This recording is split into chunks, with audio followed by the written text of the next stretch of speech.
Oh, let's take a picture. She's like, oh,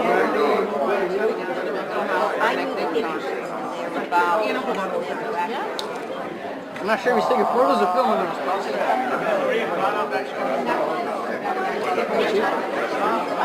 I welcome you to White's to share in our past year's accomplishments. Thanks several special individuals who made it here and who make our work much easier, and to highlight some of the goals for the upcoming year. As you can see to my left, one of our staff people, Maureen Brisson, very important technical person at the agency. She did put together a slideshow that shows some of the things that we've done, some of the photographs from some of the work that we do. So we will also be listening to two very informed speakers who will discuss November's ballot question 3 on legalizing the use of medical marijuana. We feel this is a very critical issue. It's important for people to know what exactly they're voting on when they're supporting medical marijuana. Use of the Youth Risk Behavior Survey to better understand what risks young people are taking and how best to help them to make better choices has been taken on by the school department. In fact, one of our awardees, School Committee Vice Chair Mark Costa, is being recognized because he worked very hard to assist other school committee members and to convince staff to recognize the importance of student surveys as a starting point to better understand what young people are doing, so we in turn can help them to resist underage drinking, early tobacco use, or simply to not use drugs. Our other work in the past year has included outreach to home health care and elder service agencies like Bristol Elder Services to educate their staff about the pervasiveness and seriousness of prescription drug abuse. Pauline Goosey deserves a special mention and thanks for her help with the Fall River Council on Aging and allowing Bold to go to senior centers to educate seniors about this abuse and to help them to get help for family members or other seniors who may have addiction or abuse issues. More details of what we accomplished are also included in our folder. I am Craig Gaspard, Staff Director of Building Our Lives Drug-Free, otherwise known as BOLD. Thanks for coming this Friday morning. I want to acknowledge several individuals attending this morning. Obviously, Mayor William Flanagan is in attendance, Representative Paul Schmidt, Senator Mike Roberts, Fall River School Committee member Mark Costa. I didn't see Tim. Is Tim here? Tim McCoy? He usually comes to our events. Fall River Police Chief Daniel Racine, City Health Director Dr. Henry Valancourt, and STAR CEO Nancy Paul. I hope I didn't miss. Strives to provide education, outreach, and prevention in a number of settings. Middle schools, in-home healthcare provider agencies, senior centers, Bristol Community College, to youth groups, and even in affordable housing developments. This is by no means a complete list. We target youth, seniors, professionals in many types of settings. BOLD goes everywhere and at nearly any time. Briefly, our work for the coming year includes prescription drug abuse prevention through a variety of media and in different settings. Work with youth at the Resiliency Preparatory School and other schools for that matter, convincing them that spending after-school time in arts classes is way better than smoking pot on the walk home. Mike Aguiar is also educating businesses that serve alcohol in Fall River about how best to prevent underage youth from getting served on their premises, thus avoiding risks and potential liability. This is just a brief snapshot of our plans and the current committee structure here at BOLD. I will stop here. The next person I want to introduce is our fearless leader and longtime pharmacist in residence at Walsh Pharmacy on Rock Street. You all know him. It's Tom Pasternak. They both provided leadership on important issues. Tom especially has a special insight and a wee bit, I'm kidding of course, of improved access to government, both inside and outside the city. Like no other individual on the coalition, Tom brings a wealth of experience on particular issues like prescription drug abuse. where his work as a business person excuse me, provides critical feedback about people who run a business here in the city, and at the same time, how to make a safer community. Please welcome Tom Hassel again. Thank you.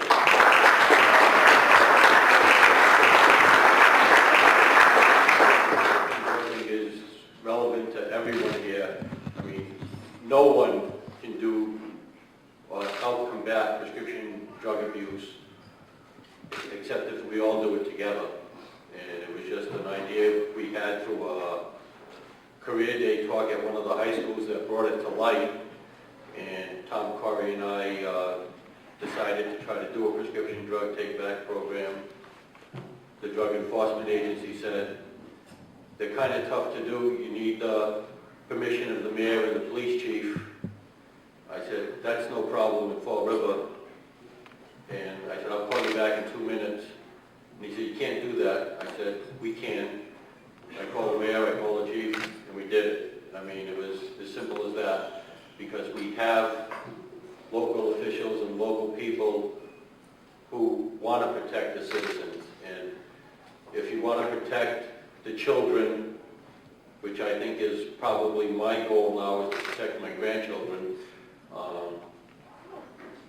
we have to stop this prescription drug overuse. And I talked to Chief Racine on it, and he said, it's just another boots on the ground program, Tom. We've got to do everything we can to do it. And I mean, he has his gentlemen here that help do that every single day of the week. And it's just a fantastic program. It's my pleasure to introduce you. You know, our mayor was born and raised in this great city. His wife, Marlene, and himself called Fall River our home. After the mayor graduated from high school, he went on to UMass Dartmouth, where he majored in criminal justice. While going to school full-time during the day, he worked part-time at night at a local supermarket, which I think the chief and his cohorts know now are probably the subject of many of the robberies in the city. So maybe the mayor can do something about the supermarkets. He started off as a cashier. Within a short period of time, he worked his way up to customer service. He then attended UMass Dartmouth. He made a decision to attend law school because he felt that's how he could help the people of the city of Fall River more by being a lawyer. While attending law school, he was awarded a legal internship at the city of Taunton, and that internship gave him the opportunity to learn how law affects a city and its citizens. After he graduated from law school, he successfully passed the bar exam, and it was at this point the city officials of Taunton recognized leadership qualities in him and appointed him as their assistant attorney. As a lawyer, I think the mayor, I know the mayor did something phenomenal, much better. A few months ago I was in New York. New York passed a law against bath salts, which has not been effective in New York because they keep changing the chemical of these bath salts, which is probably the most dangerous substance in the city right now. The mayor made an ordinance, and the ordinance can be reinforced no matter how they change the chemicals, because there are a lot of bad people out there who want to make money selling drugs, especially of our children.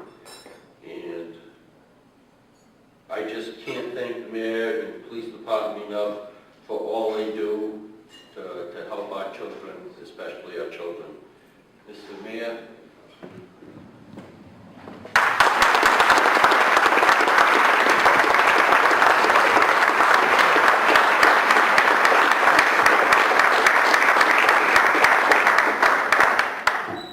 Thank you very much, and all those accomplishments Tom mentioned, I did by the age of 29. And I was at an event last night. A lady who wasn't from the city said, "You're awfully young to be a mayor." And I told her I was even younger when they elected me. So it's an honor to be here and to give welcoming remarks on behalf of the city of Fall River. Also, see what being joined joined by Representative David Sullivan. David, thank you for also being here. And the BOLD Coalition, Building Our Lives Drug-Free, is an outstanding coalition we have here in the city of Fall River. Back in 2009, I gave them my commitment that I would do everything that I possibly could once I became mayor to help move their beliefs and value system forward. And I gave them that commitment because I believe in what they do. They are a coalition of remarkable volunteers and organizers who share the same mission I believe people share across the entire globe, and that's having a drug-free lifestyle. And there's a number of programs we've initiated together over the last 3 years. You know, we heard about the prescription drug take-back program. We talked about the ordinances that were passed, whether it was the social host ordinance, or the responsible driver service training ordinance, or the synthetic drug ordinance, which has been put in effect and implemented outstandingly well by our police department. Prescription drug buyback, all these different things we have done as a community together have improved the quality of life for the citizens of our community. And one of the largest epidemics, I believe, facing not just Fall River, but facing this entire nation, is drug abuse. And as a former prosecutor, I would see on a daily basis those who were affected by drugs. And you know, the city of Fall River is an urban community. It has a lot of the ills that all urban communities have, and drug addiction is one of those ills. And working with organizations like BOLD and STAR and Stepping Stone, we're doing our best to help those people who are addicted go on to a path of recovery. And you know, Tom mentioned robberies that happen in the city, break-ins that happen in the city, burglaries that happen in the city. If you read the police reports, a lot of the crime that's occurring right now is drug-related. And people who have an addiction are committing these crimes to get money to help support and feed their addiction. And that's an epidemic that just not is seizing Fall River. It's an epidemic that seizing the entire country, the entire nation. So what do you do about that? How, as a city, a state, a nation, how do you combat addiction? And there's several different models and policies and programs that are being implemented now and hopefully in the future to help curb our addiction rates. But it's something that not Fall River is just not faced with. It's something that cities across this globe are being faced with. And there's a number of people who are receiving awards this morning. We have School Committee Man Mark Costa, Susan Wolf, Tom Pasnak, Attorney Elizabeth Souza. They've all done the real work. You know, we talked about the ordinances being passed and the programs that are being implemented. You know, as the mayor, I get a lot of credit for all the good things that happen in this community, and unfortunately, I get blamed for a lot of bad things that happen from time to time too. But when the good things happen, it's because of the work of the people who are around me that make the good things happen. And it's an honor to be able to receive an award today with them. But they've done all the real work, you know, and I've assisted them along the way. But without them, the work would not have gotten done. And a lot of the initiatives that BOLD has carried out would not have been put forward. So it's an honor to be able to bring greetings on behalf of the entire city today.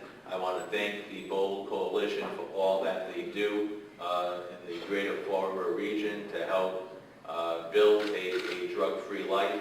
And I see our police department here. I want to thank them for what they do on a daily basis, protecting and serving the great people of Fall River.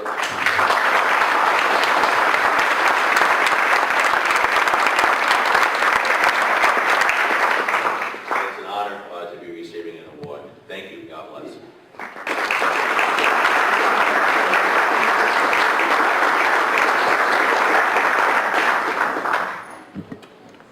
Thank you for those words, Mayor. Next, I want to invite Mike Aguiar up to the front. Mike?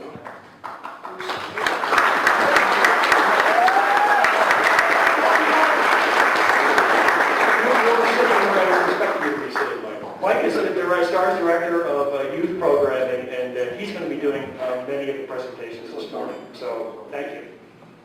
Hi, I didn't think I was up first. Good morning, ladies and gentlemen, and I'd just like to welcome our youth groups over here, and I want to recognize the Teens Against Drug Abuse group and the Turkey Gay Straight Alliance youth that are meeting over here.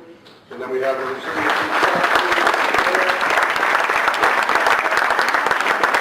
really had to twist their arms to get them out of school to come here this morning, so I'm really happy that you made it here. I have 3 awards that I'm going to give today, hand out today, but when I look around the room, and like the mayor was saying a minute ago, it is a group effort, and it takes a lot of different people to make things happen in the community, especially the ordinances. We've passed 5 ordinances in the city in the past 2 years, I believe, and that takes a lot of people and a lot of effort. I know the police department is working cooperatively with Marilyn on a couple of them. Marilyn's probably been involved in all of them, wherever she is over there. We have passed 5 ordinances. That's huge.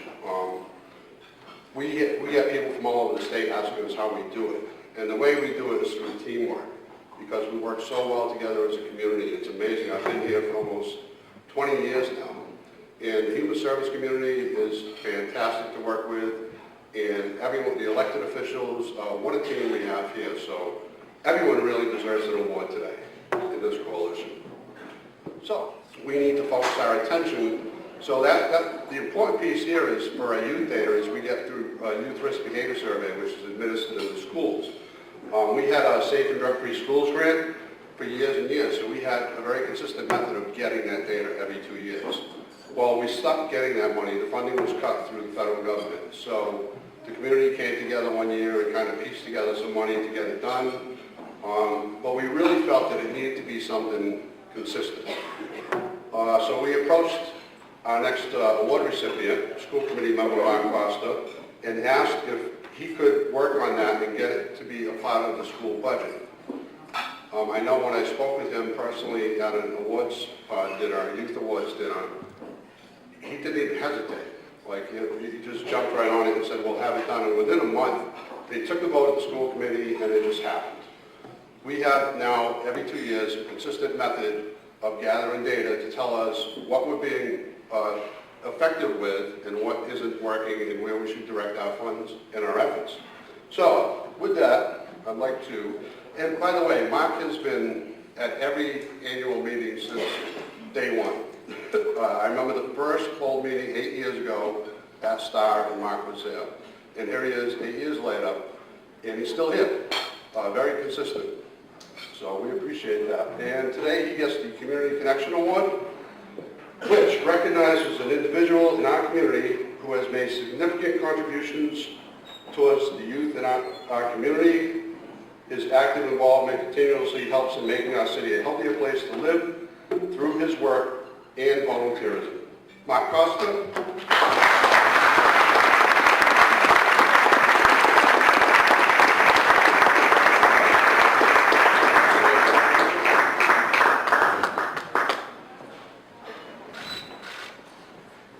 Good morning.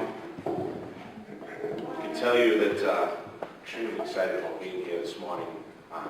This award is a special one because it comes from a distinguished group of individuals who work day in and day out with the young men and women of our community who try to make a difference in the lives in the community we all live in. Like Mike indicated, it was a no-brainer for someone like me who obviously is invested in education.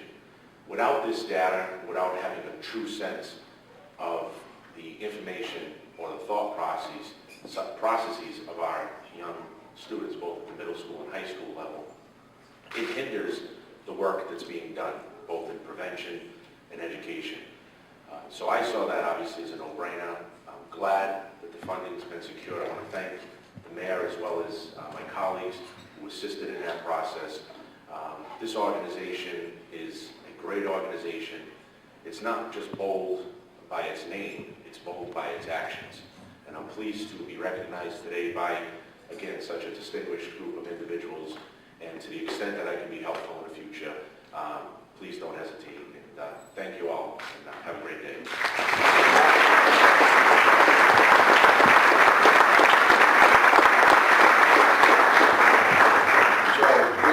Retirement of Marilyn Rogers, we're in good hands, Marilyn, with Mark still around. The next two awards, we usually give out one Summit Award, but this year we're giving out two awards, deservedly so. Well, the first person, the first ordinance we passed, we worked on was the tobacco ban in pharmacies. When we approached Liz the first time, it was really a struggle for us to get this thing passed. It was a lot of work. The youth really led the fight on this, our kids from Tada. And the most important part of this is getting the language so it's not going to be challenged in court. The last thing we want to do is have a bunch of legal challenges and cost the city a ton of money in court fighting something. So she has done like a terrific job with every single ordinance. I don't think she knew that first time that we were going to be back like 4 more times to do more ordinances. But it's really we got it down to a system, I think, at this point. And she's just gone above and beyond. She hears my voice in the hall and she says, come on in. She's always had an open door policy with us, and we've done very well working together. She also is a parent and has young children in the city. So the thing that struck me about Liz, working with Liz especially, is that she really cares about what we're doing. She believes in the ordinance. It's not just a piece of paper she's putting out there. She's invested in it. She has children in the city. She's invested in the welfare of our kids. So with that, Liz is one of the recipients of our Summit Award, which is an individual who has made a commitment to creating healthy opportunities for youth, have made significant contributions to achieve the mission of BOLD, and are true examples of quality leaders. Liz?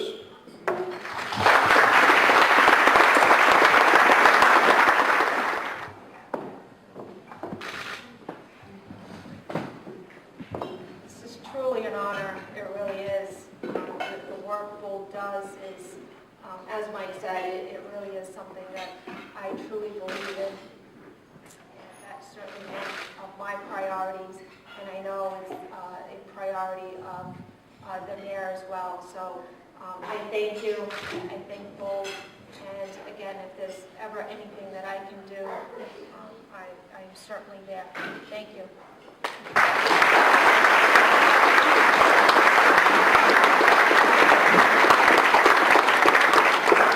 I think I might have forgot to mention that Liz is the chief corporate counsel for the city.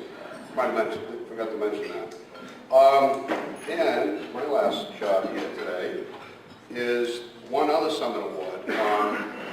When we first passed the very first ordinance, which was all new to me, I had never done this before, we were before the city council, we were waiting for the city council meeting to start, and I had all the kids wandering the halls because they couldn't sit still. They were a little nervous about it. And the mayor came down from his office, which he didn't have to do, but he came down and met with the kids and shook their hands and offered them support. That meant a lot to them before they had to go into the council chambers. But I think it meant more to me. Working with kids for over 20 years, that impresses me when someone takes the time out like that to come down and recognize the work that the kids have put in. So with that, again, we've sat with Mayor Flanagan on other ordinances after that. That was our first one, so we worked on a few others.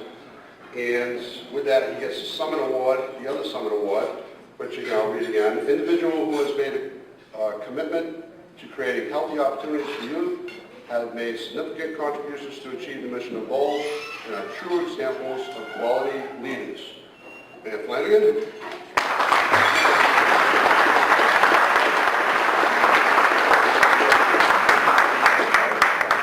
This year I felt it was important to acknowledge someone already in our midst. I'm not sure anyone knows this or not, but even BOLD is composed of volunteers and staff, such as myself. Mike actually is the only full-time staff person. All us others are part-timers. I do work for STAR full-time because I fill in with some counseling. But my point here is that This is a labor of love here. So this is, we put in usually many more hours than what we're paid. And for this next individual, that's certainly exemplified. This is someone who works tirelessly for young people and supports their need to express themselves. How important is it to give young people a voice? The voice that Susan encourages and inspires among young people is creative arts. Like the photography that has graced many a local bank lobby, watercolors that have filled Government Center with portraits and landscapes. I could go on, but now you know who I'm talking about. Susan Wolfson. I'd like to an enthusiasm and determination we all grow to appreciate. Anyone who knows Susan knows that she's not going to stop doing it until she gets something done. So I know, and speaking on behalf of the Bold Coalition, we are very happy she is on our side. I know that the kids at Resiliency are glad she is around, because that's why we are here, right? We're here to make kids, right? Thank you for your service and inspiration, Susan. Please, let's have another round of applause.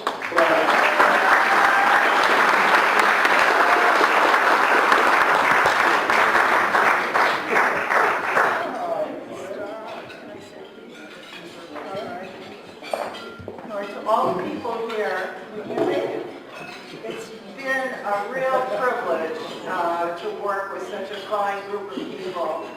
An honor, and the staff, and particularly the students at RPS, have made it all worthwhile and keep us on course and keep us with a purpose and a mission to make your lives more interesting and also more fun. So I thank you for the honor of working with such a fabulous group.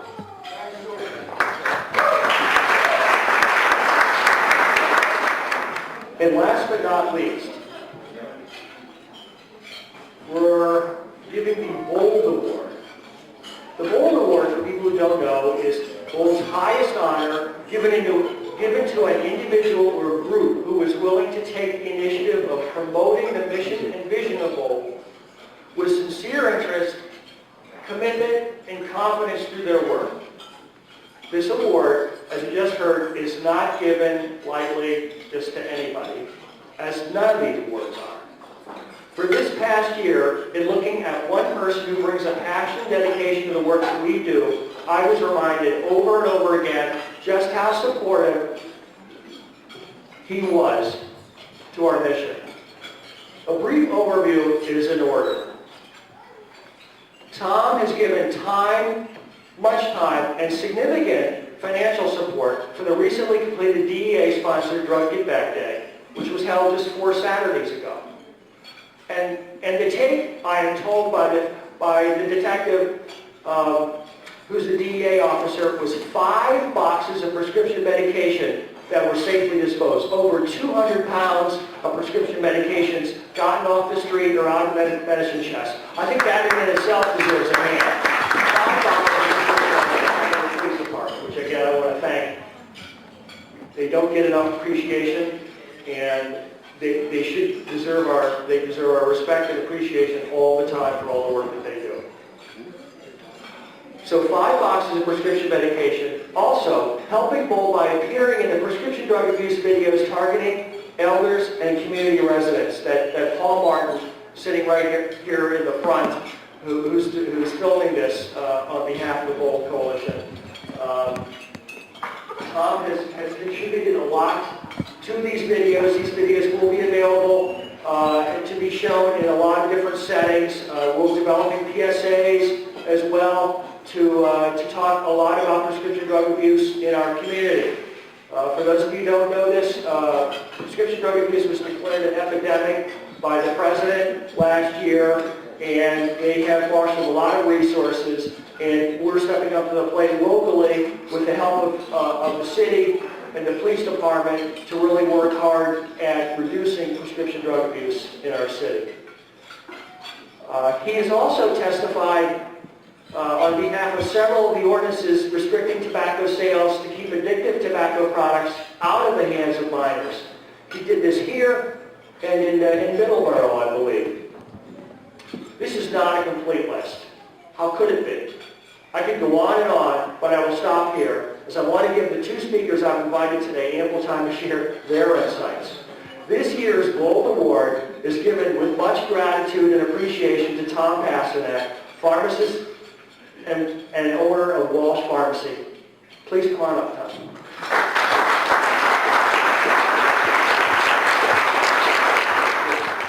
Again, want to reiterate that I couldn't do any of this without the help of everybody. And, you know, my wife's here, my son, daughter-in-law, my two grandchildren, who are probably the instrument of why I want to do so much to prevent prescription drug abuse. And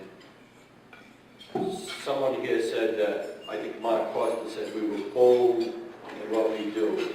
So I'm going to make a bold statement to the mayor. Mr. Mayor, if you could somehow declare martial law for one weekend, I know a number of people sitting in this audience that would like to arrest every single drug dealer in this city and get them off the streets and solve half of this problem in a very short period of time where we don't have to go through the court system. That's bold. Thank you very much. Vincent Craig is an outstanding director. We had a meeting a few weeks ago. I know the President and Romney always talk about the trickle-down effect. I think the trickle-down effect is in an organization like Bold, from Nancy Munson to Craig Gaspard, to all of us, from the chief to all of his, from the mayor to his corporation council and all his people. That's the trickle-down effect that affects our lives. It's not none of the stuff that we see on negative presidential ads. Thank you.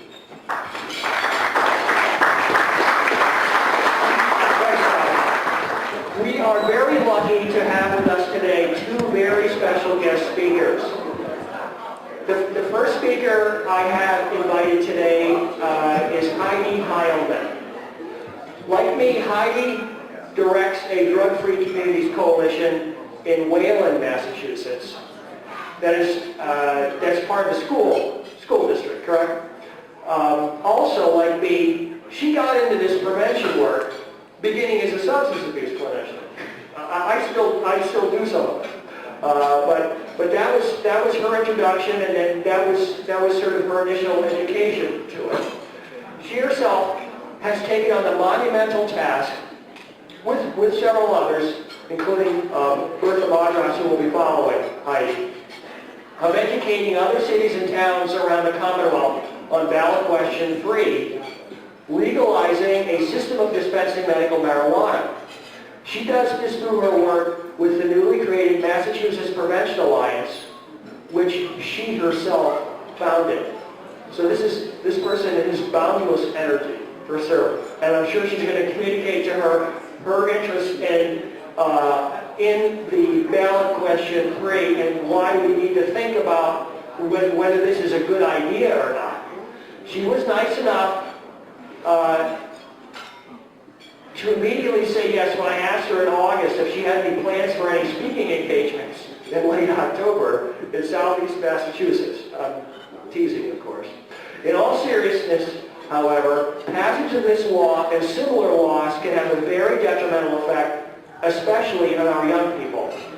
Make no mistake about it, this ballot initiative, if approved, will yet further increase availability of marijuana to many young people, but especially to those most likely to be negatively impacted, our youth.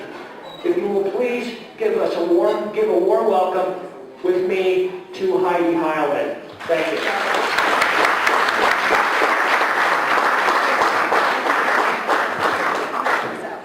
Good morning, everybody.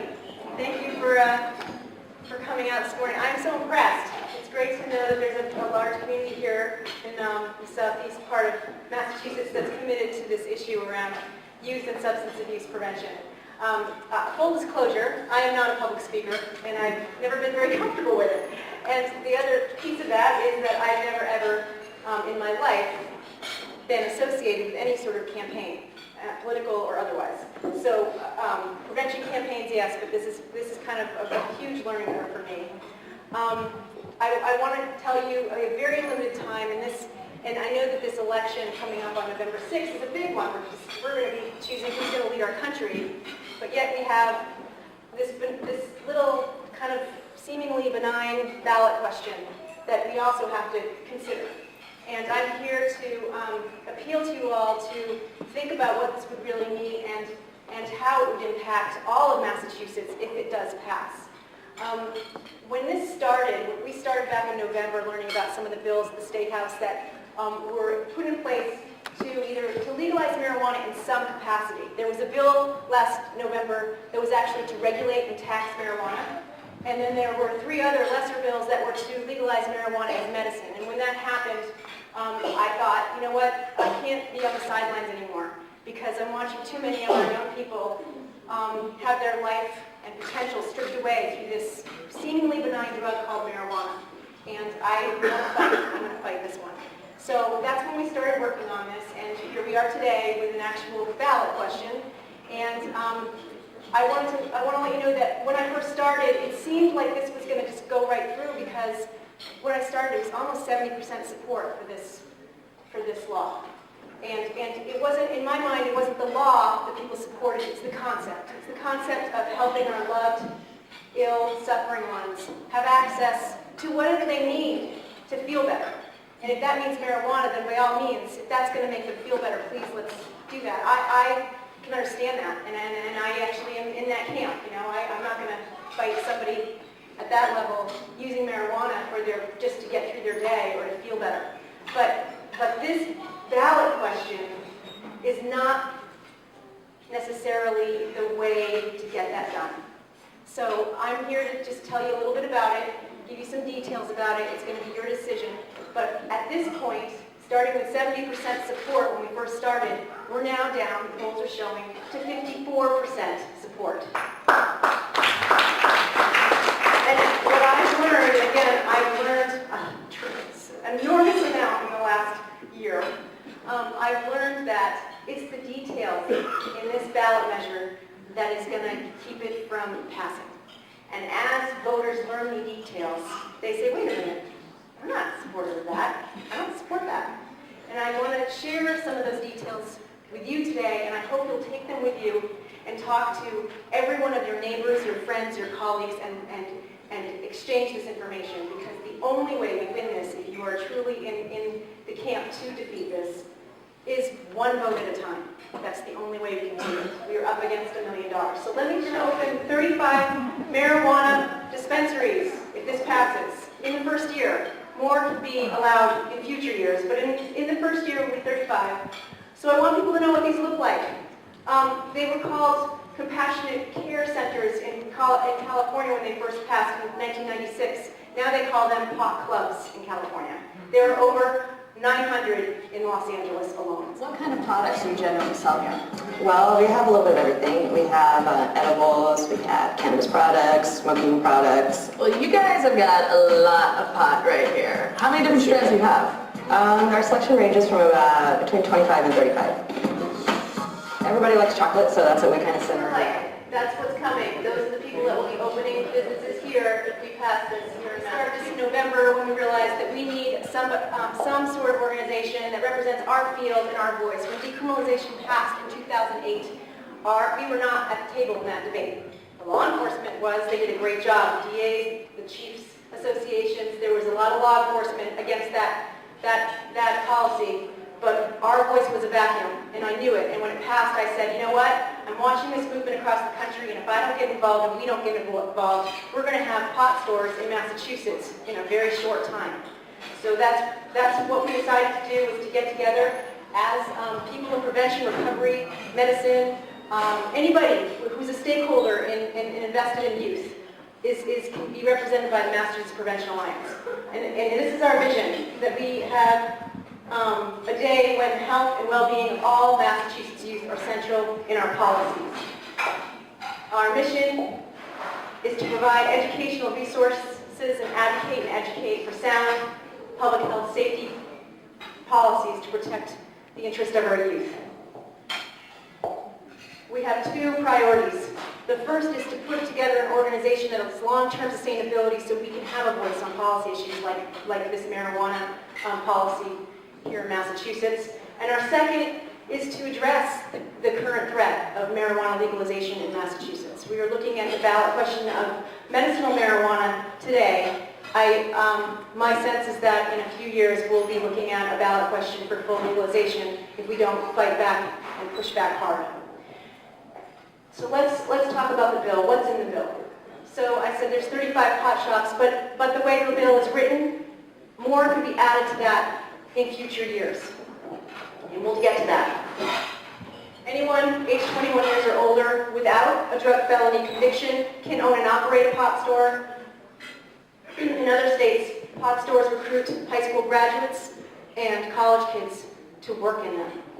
They actually campaign on the campuses, come work for us.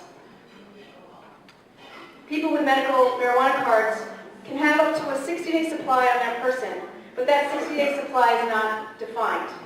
So let's talk about what that really means. Right now, less than an ounce or less is decriminalized here in Massachusetts, and what people don't necessarily realize is that an ounce is about 84 to 120 joints. It's a pretty big, that's how many joints is an ounce right there in that picture. Right there in that picture. So in some states, what they allow is a half a pound of marijuana for medical marijuana card holders. So that's 8 ounces. So we're talking 8 times that someone can carry on their person at any time with a card on their person and be okay with that.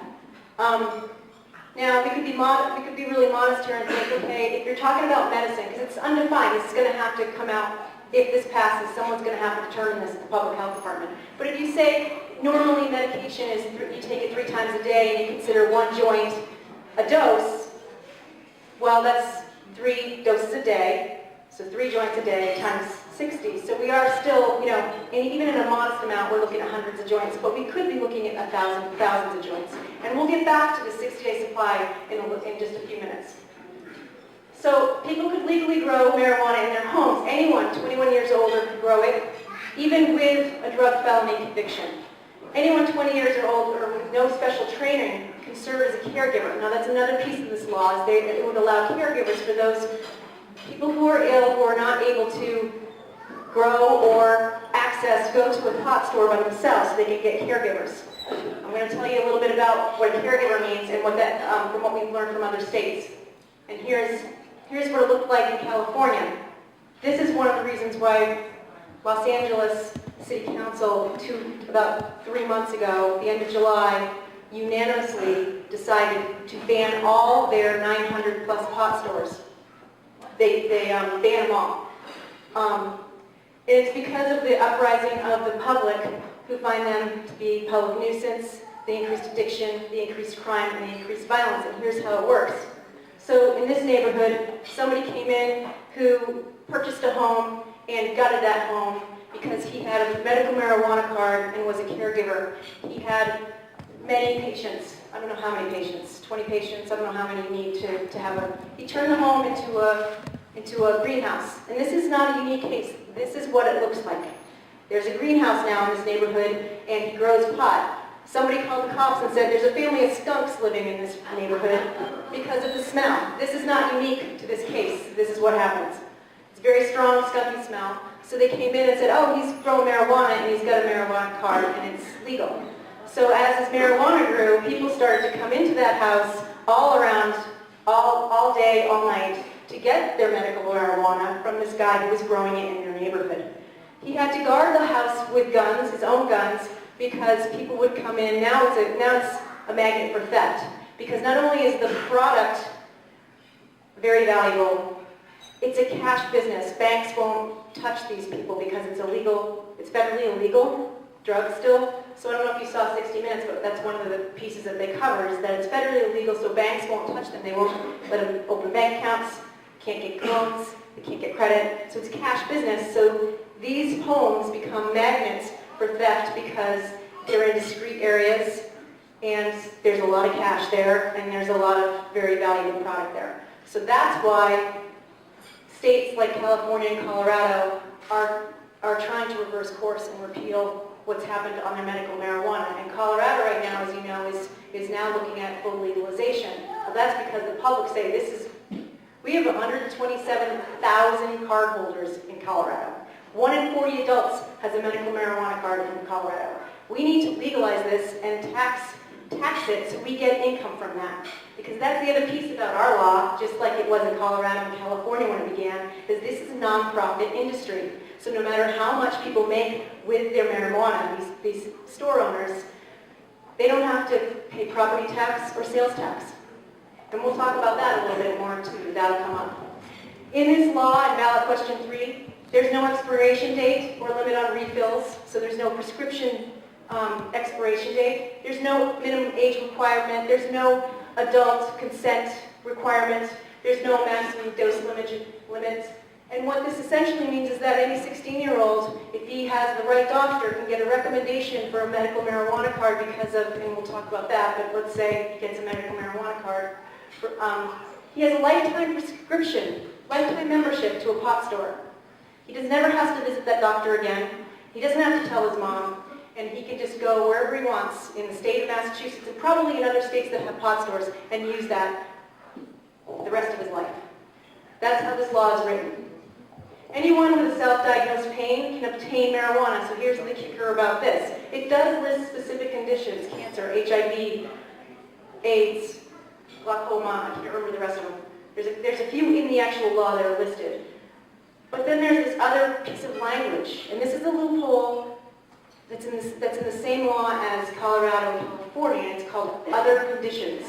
And any condition can fall into that. So any sort of pain, people can get medical marijuana for headaches, for back pain, for insomnia, for anxiety, for any number, host of things when you open it up to other conditions. It's a catch-all phrase. We'll talk more about that too as we move on in this. So as you saw, pot stores have not only raw marijuana that is smoked, but also all sorts of what they call medibles, which are things that you can infuse, foods that they infuse marijuana in as they process it. They also have tinctures, which are pot and alcohol mixed together and processed. And they also have drinks and sodas and candy and you name it, they have it. I think if you saw 60 Minutes, it's pretty much a deli for pot, and anything that you can eat and put in your mouth, you can put marijuana into. This is these are some of the medibles. There's peanut butter, Butterfinger. I mean, they really have a nice marketing scheme where they play on different products that are already out on the market. Pop-Tarts, which includes our prescription drug monitoring program. Now, our prescription monitoring program here in Massachusetts is set up so that people can track how much a person is taking in a legal prescribed drug or legal prescribed drug. So if somebody's getting oxycodone, that goes into a system and you can track it and see how much they're getting and who recommended it, who prescribed it, what's the doctors that are giving it to this person, and how often is this person getting that. This circumvents and goes around that entire system. So there will be no tracking. So what this means is that people could go on shopping sprees. So remember that 60-day supply that we talked about? Somebody can essentially go into a pot store, get their 60-day supply, go home, stash it. Go back to that same pot store, get another 60-day supply, come back, stash it.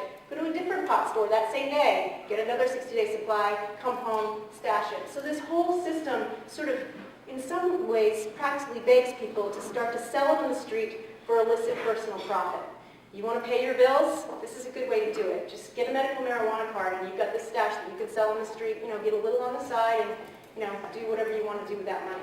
So this is the thing that's happening where we're seeing diverted medical marijuana, that's what they call it, diverted medical marijuana, all throughout Colorado, California, and here in Massachusetts as well. In my hometown in Wayland, in January, we had an incident where somebody in Colorado, a student there at one of the universities, shipped in these little candies called Chiba Chews. And they were given to a kid, they were mailed to a kid in Wayland, and he dispersed them all over the community. So kids were found with these Chiba Chews on them. So we're already seeing diverted medical marijuana from pot stores and the pot business, the medical marijuana business out in Colorado. What's going to happen here when we have 35 pod stores, people can grow in their home, people can carry a 6-day supply. As long as you're not caught with any more than 6-day supply, you're okay. So the other kick for this is that the Massachusetts Public Health Department would have to oversee this. So we know that our public health department right now is incredibly stressed, crippled with some leadership issues, and has been a long time underfunded. So they're in charge of overseeing this entire new drug system, right, for marijuana. So essentially it's a mini DEA that they have to put in place. They have to somehow set up this DEA system, Drug Enforcement Agency system, to oversee this. Now, the law allows for licensing fees of pot shops, but what we're learning is that the cost to administer all and oversee all of this sort of industry far surpasses any kind of licensing fee you bring in for 35 pot stores. In Boulder, Colorado, just this last 2 weeks, their city council has been trying to recraft their regulations because they've lost hundreds of thousands of dollars in tax in their tax revenues every year trying to oversee this industry just in the city. This is Boulder, Colorado, on 4/20 in 2011. 4/20 is April 20th at 4:20, and I don't know what the reason about that is, but for some reason at that time on that day, everybody comes out and smokes pot if you're a pot smoker. So in Boulder, Colorado, at the university there in 2011, this is what it looked like. These are all young people smoking pot. They've had their medical marijuana industry going for quite a while now.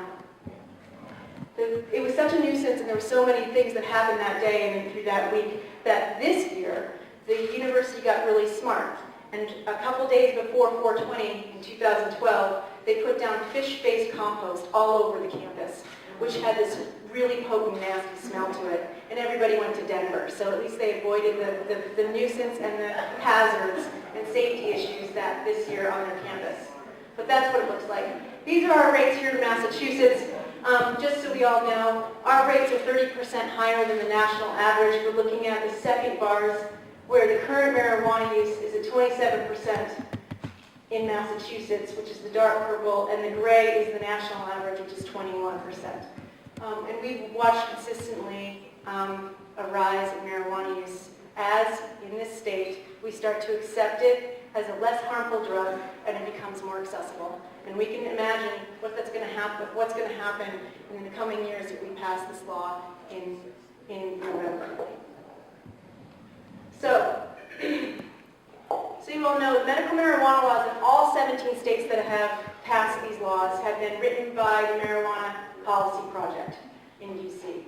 In 2008, our decriminalization ballot question was funded by one man. His $1 million was poured into that ballot question here in Massachusetts.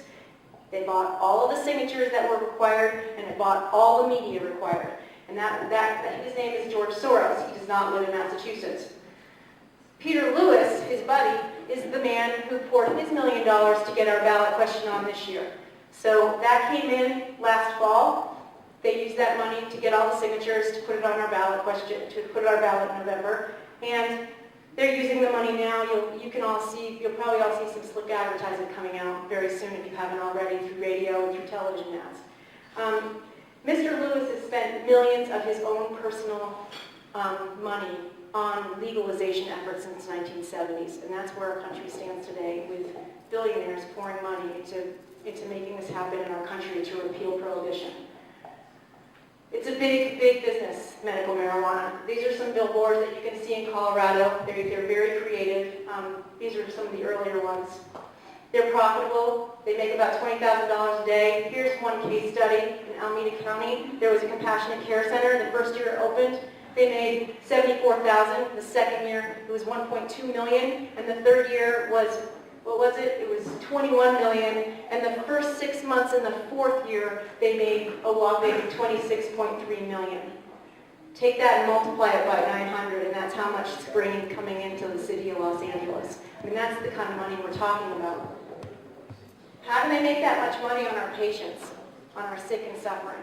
Well, we can all connect the dots. I don't think I have to spell that one In Colorado, there are more pot dispensaries and Starbucks, coffee shops, and McDonald's. And here's that stat. Last August, there were over 127,000 cardholders. They raised their fees. That cardholder number dropped a little bit. Now they're just over 100,000 in Colorado. I lost the last thought. There was one more thing about that, but I lost it. So who are these medical marijuana cardholders? Well, less than 5% have those listed conditions. Less than 5% have those serious conditions that are listed in our bill, in our law. And more than 80%, and actually in Colorado, 95% of them they're tracked. They track who gets medical marijuana cards, and 95% of them fall into the other category. So let's think, this was my thought. So if our law that is being proposed says 35 pot shops in the first year, more can be added, and that will be up to the public health department. But if it's a supply and demand issue. So you have 35 pot stores, yet people can get medical marijuana cards for knee pain, back pain, insomnia, anxiety, you name it. That's demand, and that's going to push supply. So in future years, people can come in and say, I can't service, I don't have enough space, and I need more space to service the people in the town next door. So that's how this works, and that's how the pot stores increase. Here's the age demographic, and I'll just show you. We're limited for time, but the maroon bar and the blue bar are the ages of 30 years and under. That's how many people 30 years old and under have medical marijuana cards, and this is in California. The blue bar, the blue pie, is under 21. So the maroon bar, the average cardholder is really a 32-year-old white male. We've done the research. It's a 32-year-old white male with no history of chronic illness but a history of substance abuse. That's the average cardholder in California and Colorado. So here's the, I don't know what the top of that was, picking on AIDS and kids with patients. I don't know what that means. I stole this from another guy's PowerPoint who was, he's a police chief in California. So that's the distribution of use. The yellow is all the other conditions: headaches, surgical pain, back, neck, muscle spasms. The blue is the AIDS, glaucoma, and cancer. So Californians are trying to repeal their pieces of their law. And I told you about Los Angeles. Well, Santa Monica, just in the beginning of October, put a moratorium on all their pot stores. And even in Berkeley, California, which is like the heart of recreational pot use in our country, has their zoning board declared a pot store a public nuisance. And all of this movement of trying to ban pot shops in California is because of the increased crime and violence and addiction rates. And it's been tough, because when you have stores making $21 million a year, they have a lot of money, and they can pull in their lawyers as soon as someone wants to tighten up the regulations. What's happening in Rhode Island right now is their referendum was passed 3 years ago, or a few years ago, and the public health department there this year tried to tighten up the regulations, and they only wanted one piece. They said, we only want doctors to be able to recommend. We don't want nurse practitioners or physician's assistants to recommend, just doctors. So they tried to put that in the law, and the ACLU came in and sued. So now the state of Rhode Island is being sued by the ACLU, and it's in the courts.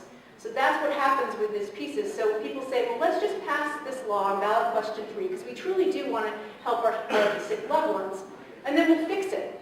But there's a severability clause in this law. So the last paragraph in the law, it's in your ballot information books, and it says, any measure, sentence, phrase of this law that is found to be judged invalid, only that phrase, sentence, and measure of that piece of the law can be tossed out. The rest stays intact.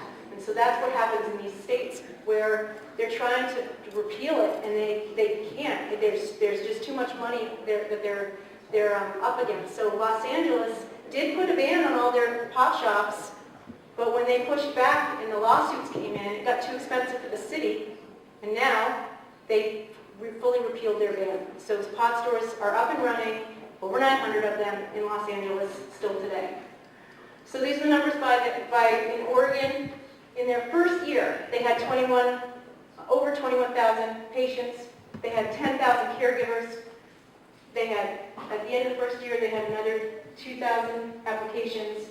And that year, patients increased per one physician was almost 8,000 patients. So it's cash business. And Dr. James Broaders is the chair of our campaign committee. He's amazing. He's an amazing, brilliant man. And he said that this is the law that brings out the worst in doctors. It's going to be unscrupulous doctors that make the recommendations, because it's illegal to actually prescribe marijuana, even if this passes, because it's a federally legal drug. So they'll only be able to make recommendations. But he says, we looked at the numbers in Oregon, and only 10 or 11 doctors made all of the recommendations last year. So doctors don't like this because they don't have the data. I'm going to close up with, these are all things with this one. This shows the THC content increase since the 1980s. And this is from early 80s all the way up to 2009. This is from the regularly seized government marijuana. It's increased from roughly 4% to 10%. But what we know about marijuana today with the medical marijuana is that it can be as high as 30% THC content. So we're talking about a very different drug. And we're seeing a lot of different associations with that drug that have to do with mental health issues. And I'm very pleased that there's another speaker to tell you about that here today. So I thank you very much for this time. I hope that you can take this information back to your communities and network of people. I know in your folder there is an information sheet in there, but there's also, I left a more recent one in the back, because as we learn stuff, we want to get the information out. So on the back there's a table that says top 10 reasons, and they are the most compelling reasons for voters to really think about in their decisions when they go to the ballot box on November 6th. So thank you very much for your time.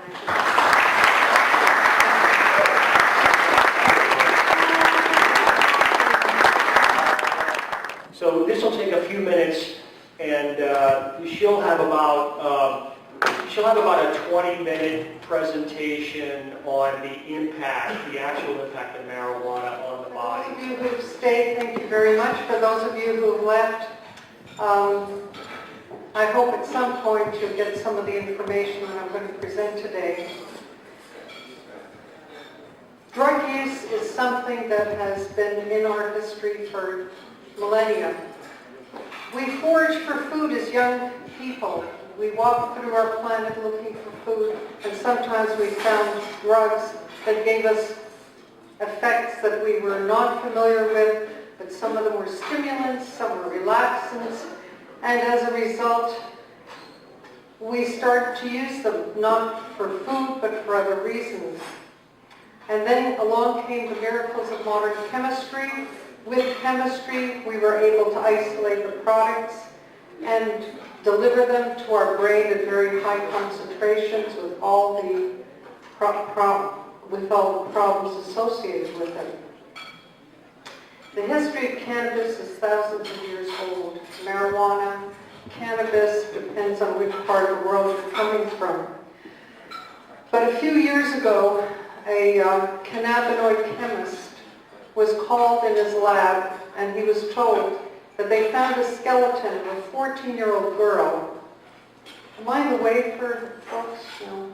A 14-year-old girl who had obviously died in childbirth, and there was a fetus, a skeleton of a fetus, lodged in her.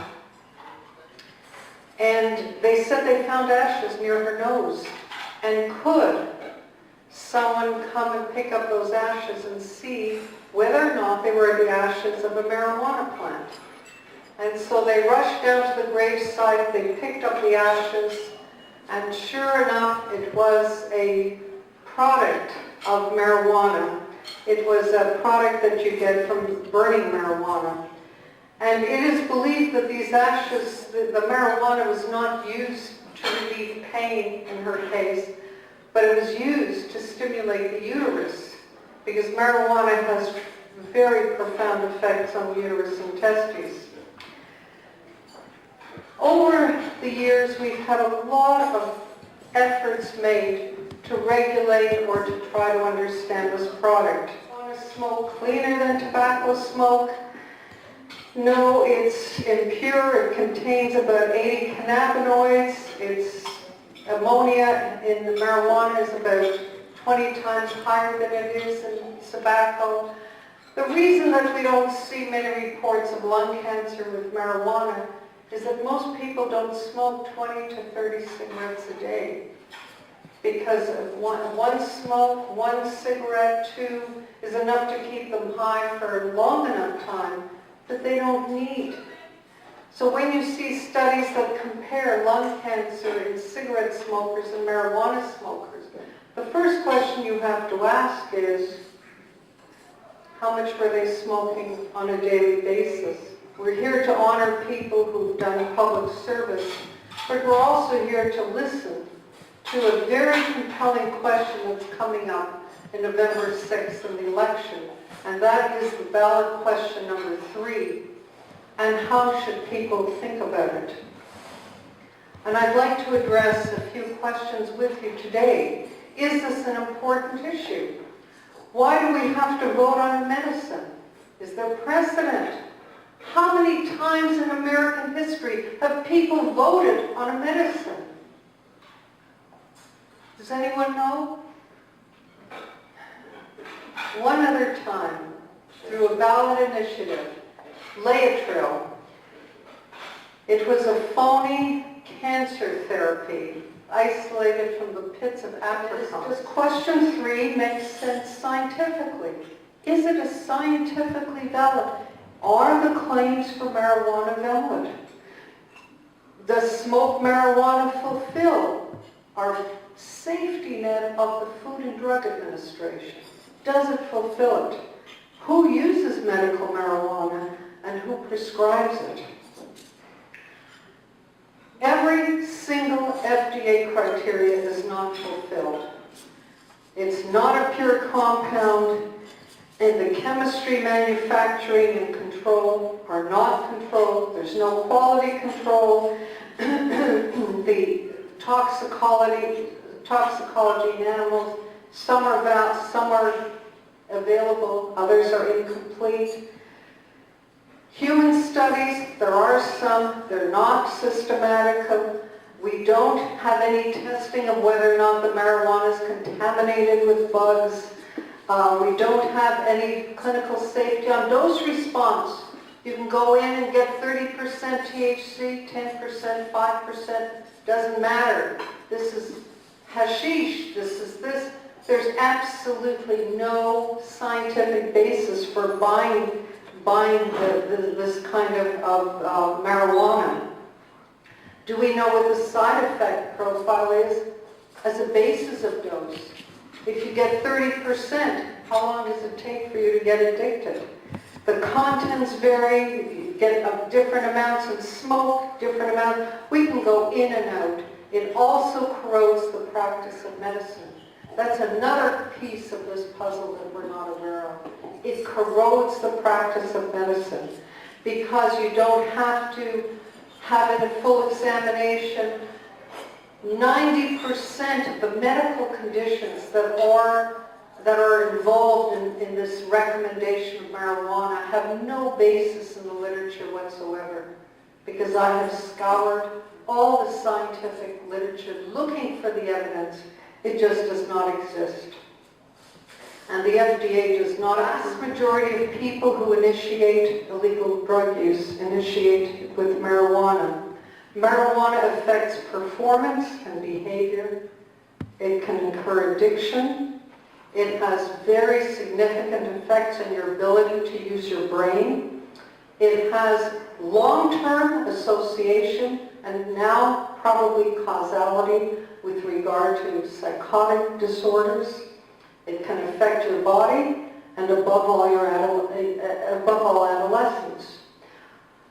Marijuana targets a number of organ systems in the brain, the heart, the testes, the prostate gland, the immune cells, and your intestinal tract.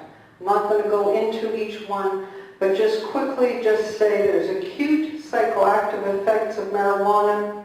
Marijuana produces a high even at 3 to 5 milligram dose, which is much lower than is being sold in California.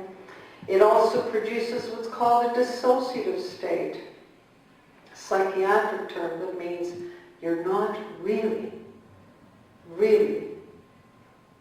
in command of your environment, in command of your relationship to the world. You're dissociated. Marijuana impairs memory. Increased marijuana production, increased marijuana concentrations are associated with increased emergency room mentions of marijuana. The highest prevalence of addiction in our country is marijuana addiction, higher than any other illicit drug by far.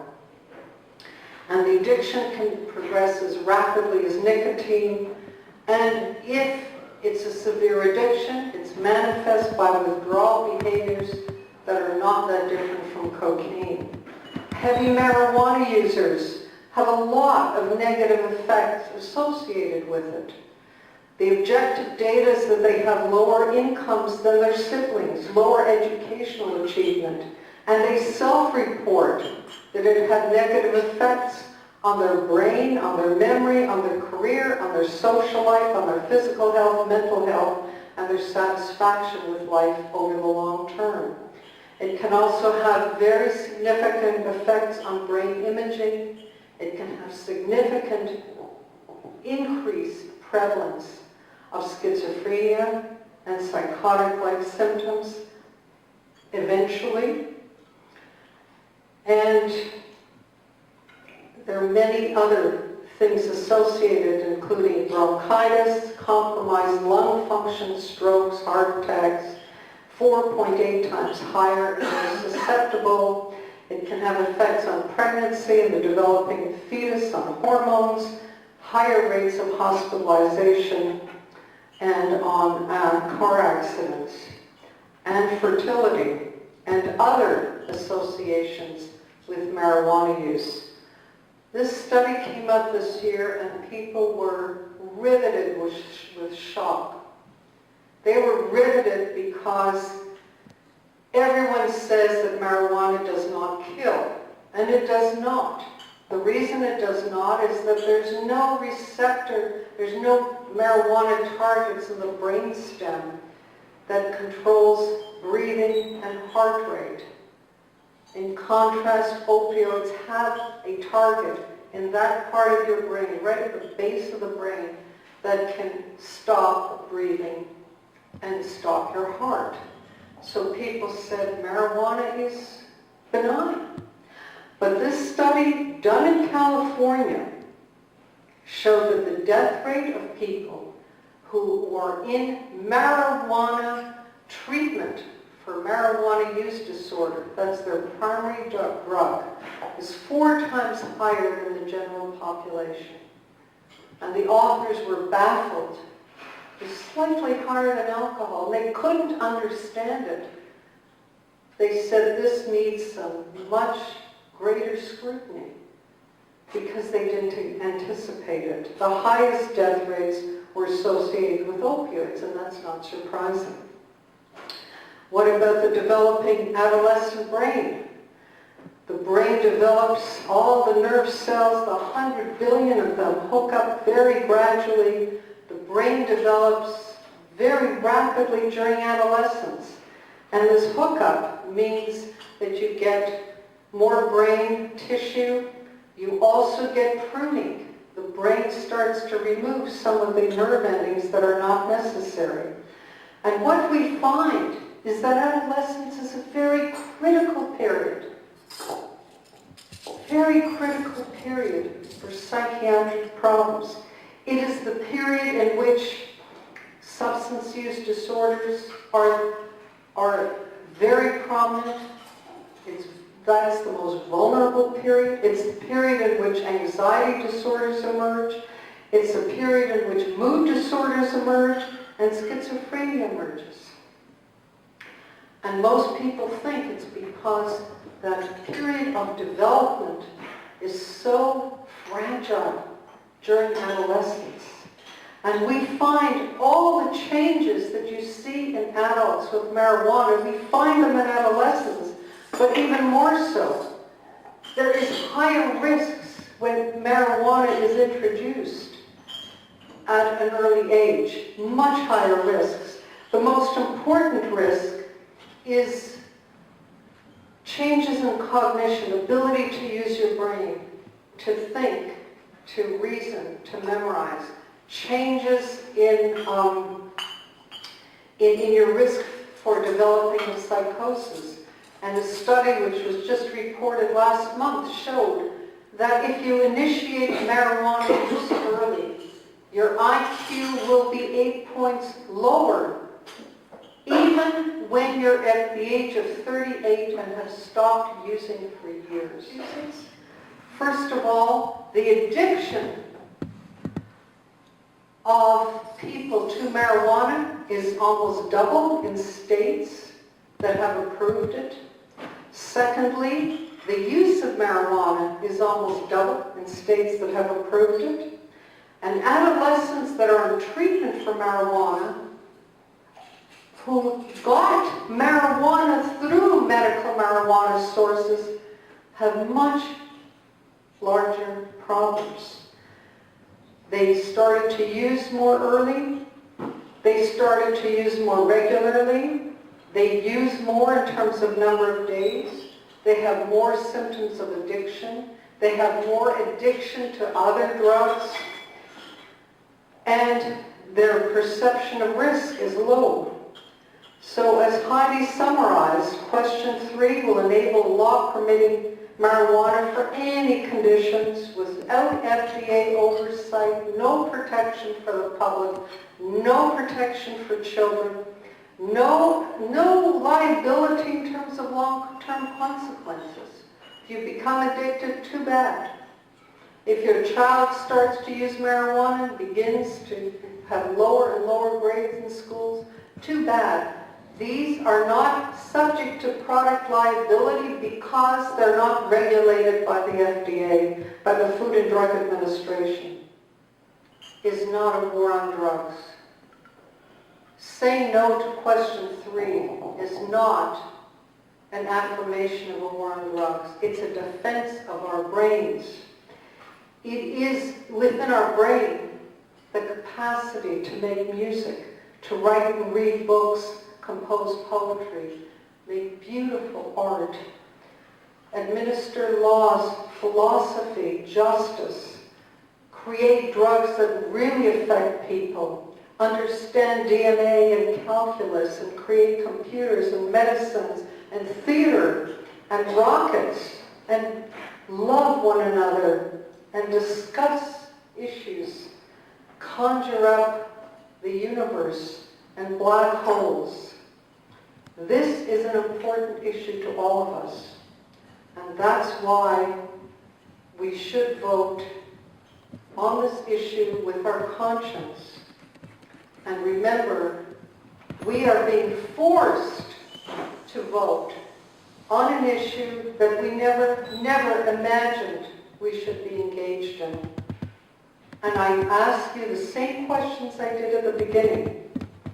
Do you want to approve a medicine that has a psychoactive property by a ballot box?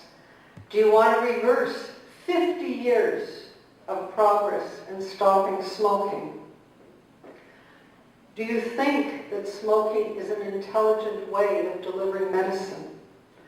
Do we want widespread use of marijuana in our state?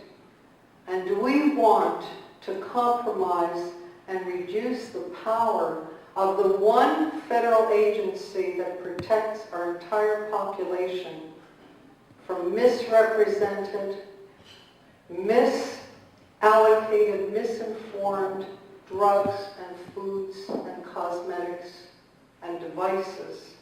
Because this is the first step in eroding the power of this very professional and rigorous agency. Thank you. We'll bring our 8th annual meeting to a close. Thanks for coming, everyone, and looking forward to working with you throughout this school year on preventing drug abuse. And please get to the polls on November 6th and vote, okay? This is a critical issue. Bye.